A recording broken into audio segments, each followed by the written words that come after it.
ಕಾನೂನಿನ ಬಲ ಇದ್ರೂ ಕೂಡ ಸಂವಿಧಾನದ ಬಲ ಇದ್ರೂ ಕೂಡ ಅದನ್ನ ಎಕ್ಸಿಕ್ಯೂಷನ್ ಮಾಡ್ಲಿಕ್ಕೆ ಇವರಲ್ಲಿ ತಾಕತ್ತಿಲ್ವಾ? ಏನ್ ಸೆಂಟ್ರಲ್ ಗವರ್ಮೆಂಟ್ ಮಕ್ಕಂಡದಾರ? ಸಿಬಿಐ ಯಾರ ಮೇಲಾರ ಬಿಡಾಕ ಅಥವಾ ಇಡಿ ಯಾರ ಮೇಲಾರ ಬಿಡಾಕ, IT ಯಾರ ಮೇಲಾರ ಬಿಡಾಕ? ಇದಕ್ಕ ಸೆಂಟ್ರಲ್ ಗವರ್ಮೆಂಟ್ ಯಾವನೊಬ್ಬ ಹೇಳಿದ OT ರವಿ ಇವತ್ತು ದೇವ್ರು ಅಂತ ನಂಬಿದೇವ್ ನಾವು. ಅವ್ರು ದೇವ್ರವ್ರು. ಯಾರ ದೇವ್ರು? ಮುರುಘಾಮಠ ಸ್ವಾಮಿಯರ್ ಇಂತರ್ನೆಲ್ಲ ಅರೆಸ್ಟ್ ಮಾಡಕ್ ಬರ್ತದೆ, ದರ್ಶನ್ ಅಂತರ್ನ ಅರೆಸ್ಟ್ ಮಾಡಕ್ ಬರ್ತದೆ. ಈ ನೂರಾರು ಹತ್ಯೆ ಮಾಡಿದವರಂತ ಅರೆಸ್ಟ್ ಮಾಡತಕ್ಕಂತ ದಮ್ಮು ತಾಕತ್ತು ಇನ್ವೆಸ್ಟಿಗೇಟಿಂಗ್ ಏಜೆನ್ಸಿ ಇಲ್ವಾ? ಹೇಳ್ತಿಯಲ್ಲೋ OT ರವಿ, ನೀನ ಆಕ್ಸಿಡೆಂಟ್ ಮಾಡಿ ಆಡ್ ಸಾಯಿಸ್ತಿಯಲ್ಲ, ಇಲ್ಲದವ ಹೆಣ ನಾಚಿಕೆ ನಿನ್ಗೆ. ಈ ಮೀಡಿಯಾದರಲ್ಲಿ ಇವು ಒಂದು ತರ ಬೀದಿ ನಾಯಿಗಳಿದ್ದಂಗೆ ಇವು. ಈ ಬೀದಿ ನಾಯಿಗಳು ಬೊಗಳ್ತಾವ್. ಸ್ಪೆಷಲಿ ಪಬ್ಲಿಕ್ ರಂಗಣ್ಣ, ಅವನ್ ಯಾರ ಜಯಪ್ರಕಾಶ್ ಶೆಟ್ಟಿ, ಆಮೇಲೆ ಇದು ಸುವರ್ಣ ಬಕೆಟ್, ಇವು ಏನು ಒದರ್ತಾವ್. ಇಲ್ಲಿ ಆಗಿರೋ ಅನ್ಯಾಯವನ್ನು ಒದರ್ರಿ. ನಿಮಗೆ ನೀವು ನಿಜವಾದ ಭಾರತ ದೇಶದ ಭಕ್ತಿ ಇದ್ರೆ ಇಲ್ಲಿ ಆಗಿರೋ ಅನ್ಯಾಯವನ್ನು ಒದರ್ರಿ.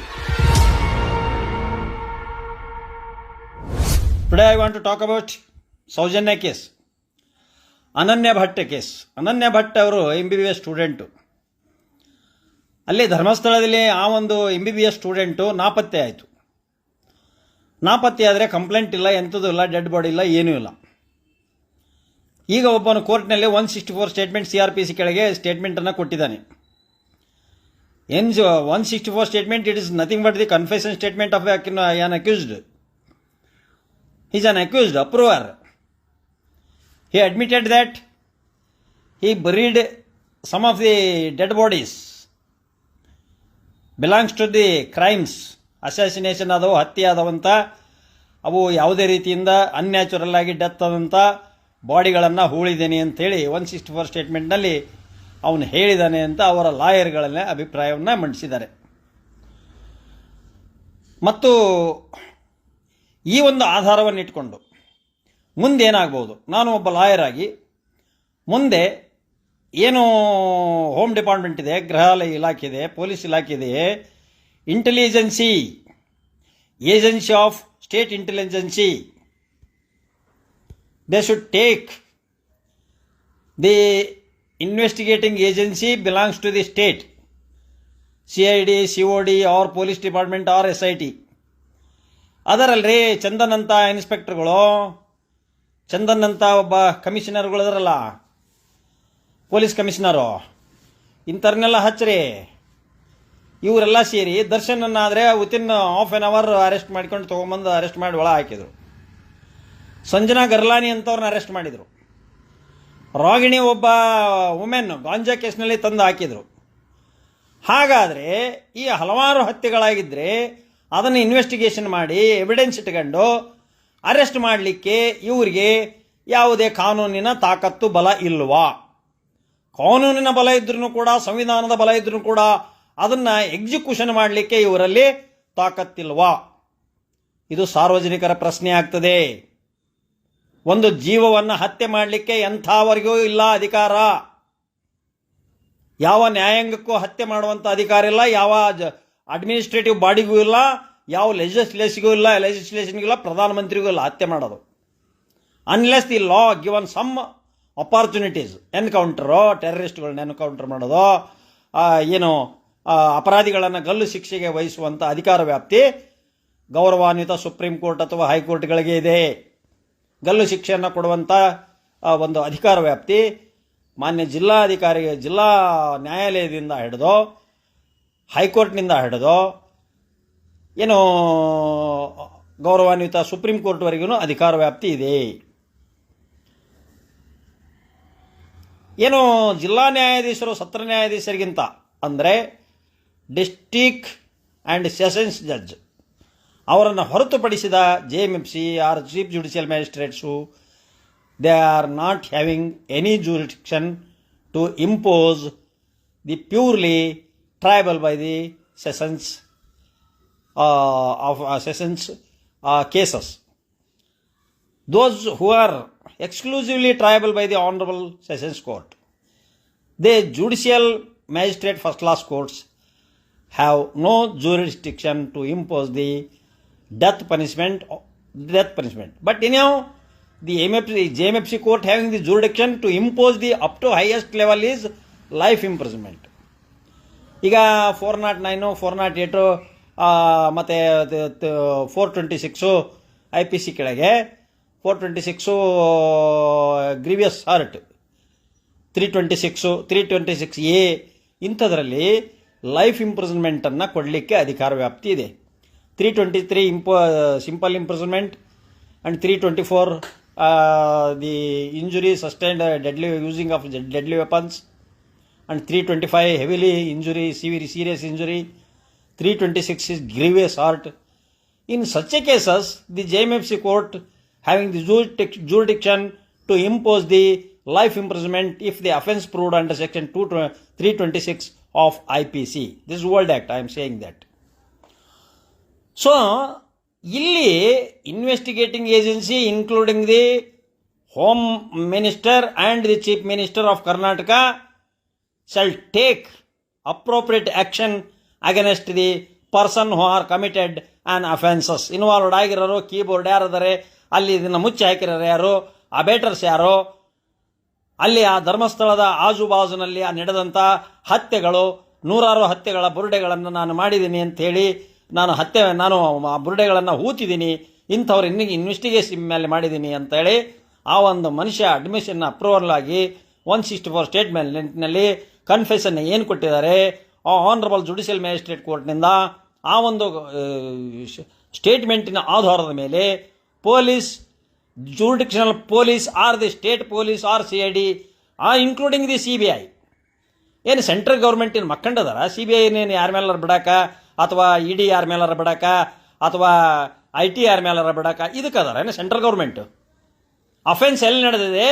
ಭಾರತದ ವ್ಯಾಪ್ತಿಯಲ್ಲಿ ಸಂವಿಧಾನದ ಕೆಳಗೆ ಎಲ್ಲಿ ಯಾರ ವಿರುದ್ಧ ಯಾರು ಹತ್ಯೆ ಮಾಡಿದ್ದಾರೆ ಅಂಥವ್ರು ಯಾರೇ ಇರಲಿ, ಎಂಥ ಉನ್ನತ ಸ್ಥಾನದಲ್ಲಾದರೂ ಇರಲಿ, ಅಯ್ಯೋ ಮುರುಘಾಮಠ ಸ್ವಾಮಿಯರು ಇಂಥವ್ರನ್ನೆಲ್ಲ ಅರೆಸ್ಟ್ ಮಾಡಕ್ಕೆ ಬರ್ತದೆ, ಮುರುಘಾಮಠ ಸ್ವಾಮಿಯರು ಇಂಥವ್ರನ್ನೆಲ್ಲ ಅರೆಸ್ಟ್ ಮಾಡಕ್ಕೆ ಬರ್ತದೆ, ದರ್ಶನ್ ಅಂತರನ್ನ ಅರೆಸ್ಟ್ ಮಾಡಕ್ಕೆ ಬರ್ತದೆ, DK ಶಿವಕುಮಾರ್ ಅಂತರನ್ನ ಅರೆಸ್ಟ್ ಮಾಡಕ್ಕೆ ಬರ್ತದೆ, ಈ ನೂರಾರು ಹತ್ಯೆ ಮಾಡಿದವರಂತ ಅರೆಸ್ಟ್ ಮಾಡತಕ್ಕಂಥ ದಮ್ಮು ತಾಕತ್ತು ಸ್ಟೇಟ್ ಇಂಟೆಲಿಜೆನ್ಸಿ, ಸ್ಟೇಟ್ ಇನ್ವೆಸ್ಟಿಗೇಟಿಂಗ್ ಏಜೆನ್ಸಿಗೆ ಇಲ್ವಾ?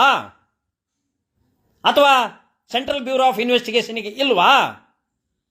ನಿಮಗೆ ಸೆಂಟ್ರಲ್ ಗೌರ್ಮೆಂಟ್ ಆಗಲಿ ಸ್ಟೇಟ್ ಗೌರ್ಮೆಂಟ್ ಆಗಲಿ ಏನು ಹೋಮ್ ಡಿಪಾರ್ಟ್ಮೆಂಟ್ ಅದರಲ್ಲ, ನಿಮಗೆ ತಾಕತ್ತಿಲ್ವಾ? ಆ ಪಾಪ ಅನನ್ಯ ಭಟ್ ತಾಯಿ ಕಣ್ಣೀರಿಡುತ್ತದೆ, ನನ್ನ ಮಗಳ MBBS ಆಗಿ ನಾನಿವತ್ತು ಆರಾಮಾಗಿರ್ತಿದ್ದೆ, ನನ್ನ ಮಗಳು ನನಗೆ ದುಡಿದು ಹಾಕ್ತದ್ಲು, ನನಗೆ ಇವತ್ತು ಇಂಥ ಅವಸ್ಥೆ, ಕೂಲಿ ಮಾಡ್ಕೊಂಡು ತಿನ್ನೋ ಅವಸ್ಥೆ ಬಂದಿದೆ ಅಂತ.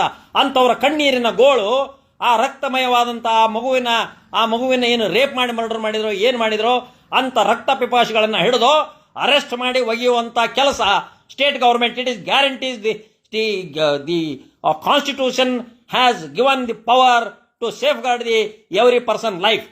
It is guaranteed by the state government and the central government. What is the answer from the state government and the central government?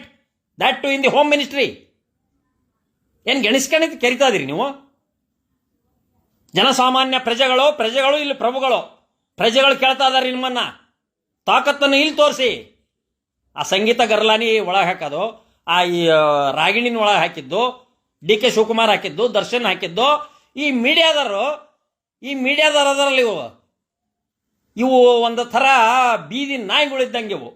ಈ ಬೀದಿ ನಾಯಿಗಳು ಬೊಗಳ್ತಾವು. ಸ್ಪೆಷಲಿ ಪಬ್ಲಿಕ್ ರಂಗಣ್ಣ, ಅವನು ಯಾರ ಜಯಪ್ರಕಾಶ್ ಶೆಟ್ಟಿ, ಆಮೇಲೆ ಇದು ಸುವರ್ಣ ಬಕೆಟು, ಇವು ಏನು ಒದರ್ತಾವು. ಇಲ್ಲಿ ಆಗಿರೋ ಅನ್ಯಾಯವನ್ನು ಒದರಿ, ನಿಮಗೆ ನೀವು ನಿಜವಾದ ಭಾರತ ದೇಶದ ಭಕ್ತಿ ಇದ್ರೆ ಇಲ್ಲಿ ಆಗಿರೋ ಅನ್ಯಾಯವನ್ನು ಒದರ್ರಿ. 164 ಸ್ಟೇಟ್ಮೆಂಟ್ ಅವ್ನು ಕೊಟ್ಟಿದ್ನಲ್ಲ, ಅದಕ್ಕೆ ಕ್ಯಾಮ್ರಾ ಹಿಡೀರಿ. ಏನೋ ಒಂದು ಬ್ರಿಡ್ಜ್ಗಳು ಬಿದ್ದರೂ ಇಲ್ಲ, ರಸ್ತೆಗಳ ಗಟರ ಆದ್ರೂ ಇಲ್ಲ, ಏನು ಮಾಡಿದ್ರು ಇಲ್ಲ. ಒಬ್ಬ ಸಿದ್ದರಾಮಯ್ಯ CM ಆಗಿರೋದು ಇವ್ರಿಗೆ ಏನೂ ಇಷ್ಟ ಇಲ್ಲ. ಯಾವಾಗ ಬೀಳ್ತದೆ, ಯಾವಾಗ ಬರೀ ಸರ್ಕಾರ ಬೀಳ್ಸೋದ್ರಾಗ ಅದರ ಹೊರತು ಅಭಿವೃದ್ಧಿ ಬಗ್ಗೆ ಒಬ್ಬನೂ ಮಾತಾಡೋದಿಲ್ಲ, ಅವನು ಮಾತಾಡೋದಿಲ್ಲ. ಅವನು ಯಾವನ ಓಟಿ ರವಿನ ಯಾವನ ಹೇಳಿದ, ಅವನು ಯಾರ ದೇವ್ರಂತ. ಯಾರಪ್ಪ ದೇವ್ರು? ಅವನು ಏನು ಬ್ರಹ್ಮನ ಸೃಷ್ಟಿ ಮಾಡಿ ಹಾಕಿದಾನ ಅಲ್ಲಿಗೆ? ಎಲ್ಲರೂ ನರಮಾನವರೇ. ಎಲ್ಲರೂ ಜ್ವರ ಬಂದ್ರೆ ಪ್ಯಾರಾಸಿಟಮಾಲ್ ಟ್ರೀಟ್ಮೆಂಟ್ ಡಾಕ್ಟರ್ ತಗೊಳ್ಳೇಬೇಕು. ಎಂತೆಂಥ ಭವಿಷ್ಯ ಹೇಳೋ ಸ್ವಾಮಿಗಳು ದಿನಾಲು ಡಾಕ್ಟರ್ ನಿಂತ್ಕೊಂಡು ವಿಶೇಷ ಗುಳಿಗೆ ನುಂಗ್ತಾ ಇರ್ತಾರ. ಅವ್ರ ಕತಿ ಅಲ್ಲಿ ದುರಂತ ಕತಿ, ಅಲ್ಲಿ ಉಕ್ಕಿನ ಹಕ್ಕಿ ಇದಾಕತಿ. ದೇಶದ ದೊರೆಗೆ ಕಾರ್ಮೋಡ ಕವಿತದೆ, ರಾಜ್ಯದ ದೊರೆಗೆ ಕಾರ್ಮೋಡ ಕವಿತದೆ. ಏನು ಕಾರ್ಮೋಡ ಕವಿತೈತೆ, ಕಾರ್ಮೋಡ ಕವಿದ್ರೆ ಮಳೆ ಬರ್ತೈತಿ.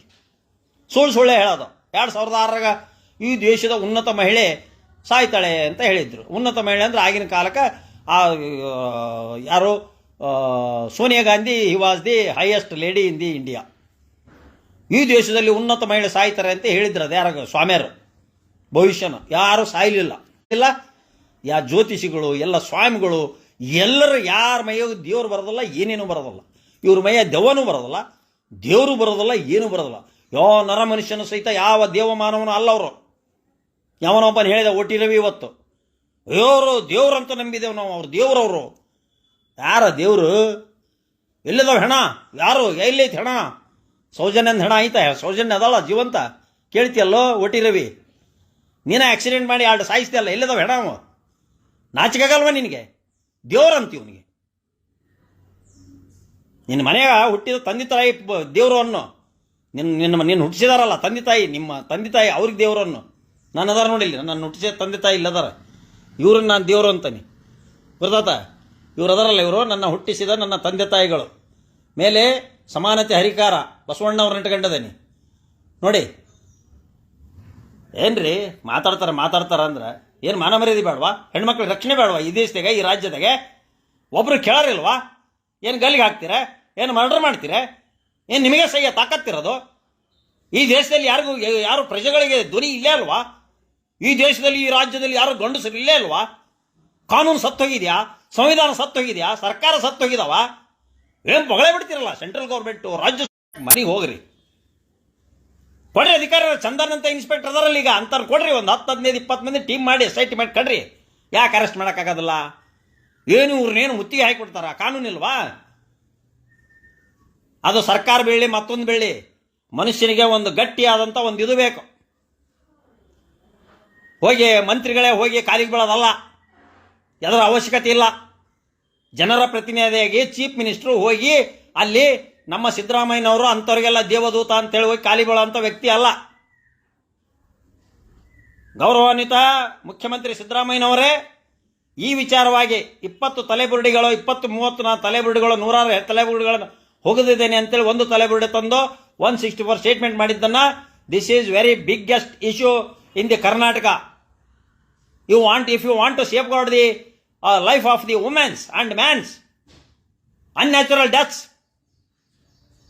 the state government having the power and duty towards the investigation of that particular offences and arrest the particular persons and investigate and enquiry the papers. ಯಾರೇ ಇರಲಿ ಅದರಲ್ಲಿ, ಯಾರೇ ಇನ್ವಾಲ್ವ್ ಆಗಿರಲಿ, ಯಾರು ಇನ್ವಾಲ್ವ್ ಆದರೂ ಅರೆಸ್ಟ್ ಮಾಡಬೇಕು. Jai Hind, Jai Karnataka. Mister Nagaraj Kudpli, an advocate, agriculturist and an artist, Ukkadagatri, residing at Rone manor. Jai Hind, Jai Karnataka.